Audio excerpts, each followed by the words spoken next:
Hello everybody! Kamusta ang lahat? Nakapag-Boracay na ba? Right now, andito ako sa beachfront ng Boracay Island sa White Beach, kung saan update na naman tayo for today's video as of August 11 of 2023. It's me, Jamil Sultan, ang inyong Boracay tour guide na laging real-time mag-update.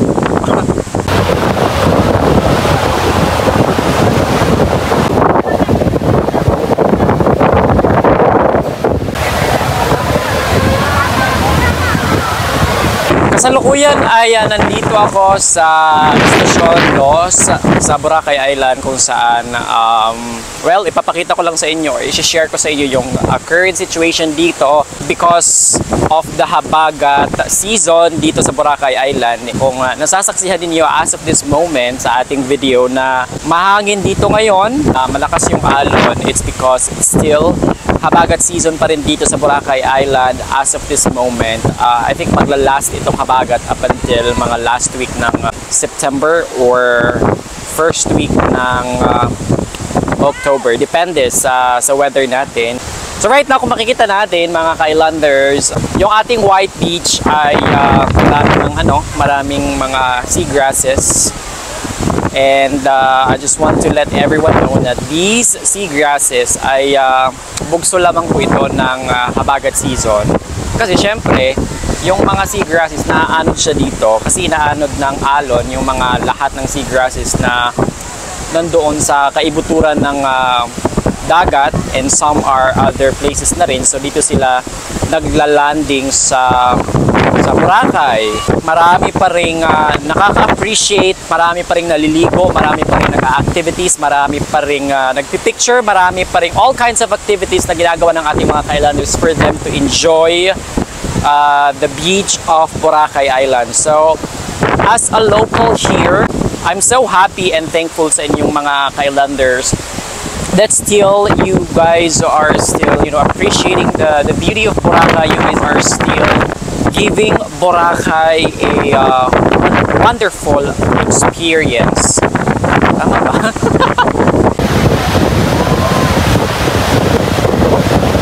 Ang gulo ng buhok ko.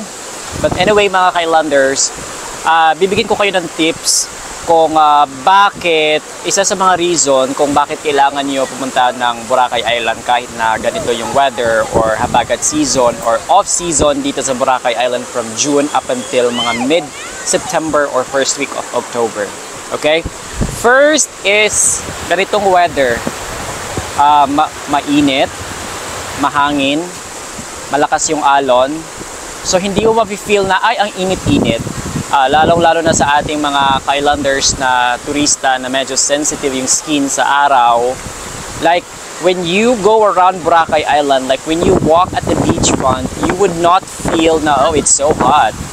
Like, nandoon yung neutral na pakiramdam na mainit at the same time mahangin. So, nakaka-refresh pa rin. So, that's the one benefit that you might get when you visit Boracay Island.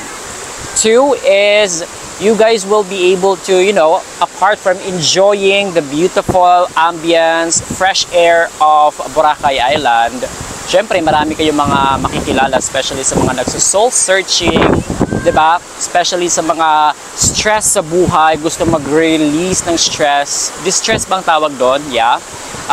Talagang makakalimutan ninyo yung inyong mga problem. And of course, get together na rin with your family. Aside from that, mga ka-islanders, maganda mag-activity, lalo na't ganito yung weather. Kung nakikita natin sa video na kaliwat kanan yung mga aktibidad ng ating mga turista, mapa-Korean man yan, mapa-Chinese man yan, mapa-Filipino man yan, bata, matanda, bakla, tomboy, may ngipin o wala, all are enjoying the magnificent ambience, beautiful of Boracay Island. Speaking of foreigners, mga ka-islanders, right now, mas dumadami at lumulobo na po ang ating mga ka-islanders na mga turista all the way from China. Ni hao ma, China. Okay, yes, marami na pong mga Chinese national here sa Boracay Island.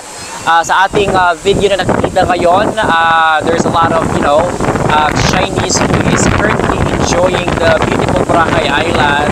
Some are new here, some are returning, some are selfie lang, diba? Enjoying the wave, diba? Enjoying the white beach and enjoying the talaga namang hindi katakataka na napakaganda ng Boracay Island inside out. One of the most famous tourist spots around the world. Guys, naririnig nyo ba ako? Kasi nga yung microphone ko kasi, pag mumurahin talaga yung microphone, yun lang din yung kapasidad. So kung naririnig nyo ako, pasensya tayo. It's a beautiful day, weather, time check it's 12 noon. So medyo naging cloudy ng very light pero natakpan ata siya ng kaulapan, mga Kailanders. Okay, anong nangyayari doon? Parang may pagtitipon doon, tingnan nyo. Okay, Chinese community. Sila po yung nagtitipon doon, nagsiselfie po sila. So, ganyan din mga Kailanders yung mai-experience ninyo. If you guys haven't, visit Boracay Island, or to those future tourists around the world that really wanted to go to Boracay Island in the future, hey, wake up! So guys, there's a lot of magnificent experiences you would not forget when you visit Boracay Island. The beautiful scenery, the people, of course, us, the people, the culture of Filipino, the locals, delicacies here sa Boracay Island. So those are the is that you might get and you might experience. So I want you to appreciate nature. So to those of you who really love nature, especially beach, oh, come on. This is perfect for all of you guys. What happened to me? I'm an Englishero. Some of you are wondering why, oh Jamil, pangit sa White Beach. It's because malakas yung alon. Hindi namin na-enjoy kapag maligo kami or magpipicture kami or something tapos wala pang mga water activities. To answer your questions, Kylander, it's very easy. Kapag ganito po yung weather sa Boracay Island, especially dito sa White Beach from Station 1 to Station 3, na malakas yung hangin, habagat, malakas yung alon, definitely hinihinto po ng Coast Guard lahat ng mga water sports activities. But there is an alternative option for all kinds of water activities. So lahat po ng mga water activities tinatransfer po sa back beach ng Boracay Island. Ang pangalan po is Bolabog Beach. So as of this moment, right now, lahat ng mga water sports activities natin is nasa Bolabog Beach.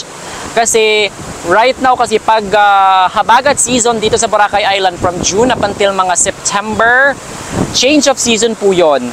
So dito naman yung malakas yung alon, malakas yung hangin, tapos sa back beach, doon naman po yung kalmado, maganda yung dagat, maganda yung weather, hindi maalon, hindi mahangin, so peaceful po. So doon po lahat, dinadala lahat ng mga water activities. Of course, for safety purposes din po ng ating mga Kailanders. Alright?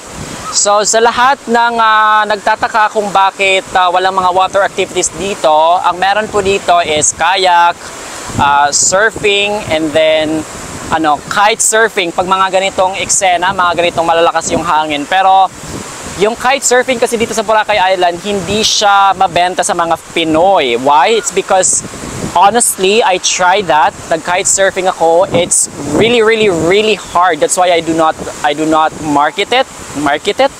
I don't market it. Tama ba? That's why hindi ko siya mina-market. Kasi mostly sa mga clients ko is mga Pilipino, mga mayayaman.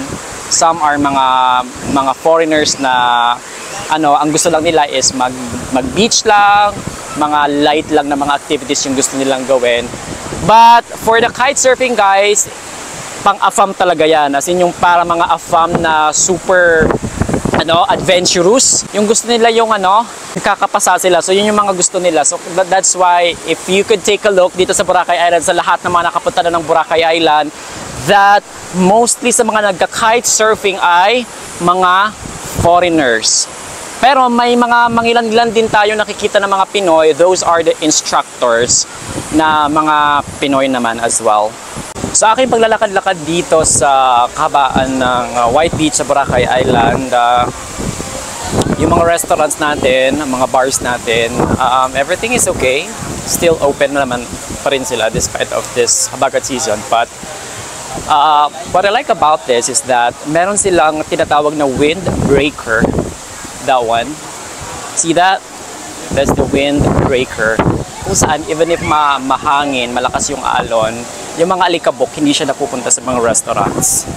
At saka, like this one, meron din silang pangharang in case na may mga alikabok, hindi pumasok sa food yung mga alikabok if ever na aanurin ng hangin or yung mga ganyan sa taas ng niyog. Siyempre, nahuhulog yan because of the malakas na windy. Tama ba? So, lahat ng mga restaurants dito open, wide open sa ating lahat mga ka-islanders, mga coffee shops, bars. You guys can still enjoy Boracay Island even if it's habagat. I mean, there's a lot of activities that you guys can do. There's a lot of stuff that you might be interested in. Maybe do not judge by the book. Book ba ang Boracay Island? I mean, inihahalin tulad ko lang siya. Like, huwag muna natin husgahan kasi, you know, there are other people na, I don't want to go to Boracay Island because of pangit.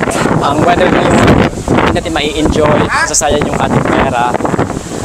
Somehow yes, somehow no, because right now, if you can see, mga ka-islanders, maganda yung ating weather today. Although, malakas nga lang yung hangin at malakas yung alon. But still, kung nakita nyo sa video kanina na marami pa rin mga ka-islanders natin na naliligo, nag-i-enjoy, nagsa-surfing, nagka-paddleboarding, nagka-crystal kayak, yung iba nagpi-picture-picture, yung iba is kumakain, yung iba namamasyal. So, there are a lot of ways for you guys to, you know, enjoy. And I would say na hindi naman po masasayang yung inyong pera sa inyong pamamasyal or pamamalagi or pagbabakasyon dito sa Boracay Island. But just to set your expectation, there are portion na talagang as in walang water sports activities, lalo na kapag super malakas yung alon, lalo na may bagyo pa, you guys would not enjoy. Kagaya sa mga previous vlogs ko, kagaya sa mga previous videos ko na pinapakita ko sa YouTube na sobrang malakas yung alon, malakas yung hangin, umuulan, so hindi mo talaga mai-enjoy yung Boracay. I think bago kayo siguro pumunta ng Boracay, you guys need to check first the weather condition here. Because you know, here in Boracay Island, the weather is so unpredictable. Sabi natin sa weather or sa pag-asa that the weather is not good for today, but later on, look at this view right now. It is windy, but the weather is so good, which is I really like about it. Why? Dahil alam mo yun, nai-enjoy ko maglakad kapag naglalakad-lakad ako dito. Gusto ko yung ganitong season, habagat season, kasi kapag gusto ko maglakad sa White Beach, alam mo yung hindi ako pagpapawisan. Kagaya ngayon, hindi ako pinagpapawisan. Nai-enjoy ko yung ambience, nai-enjoy ko yung fresh air, nai-enjoy ko yung tanawin. Kasi parang picturistic siya, guys, diba? Para naka-painting siya kapag tinitingnan mo. At saka syempre, kapag nakakalanghap ka ng fresh air, kahit na stress ka sa trabaho, sa work mo, sa buhay mo, still, nakaka-refresh at nakakagaan sa pakiramdam na nakikita yung beautiful scenery ng Boracay Island, which is undeniable talaga siya.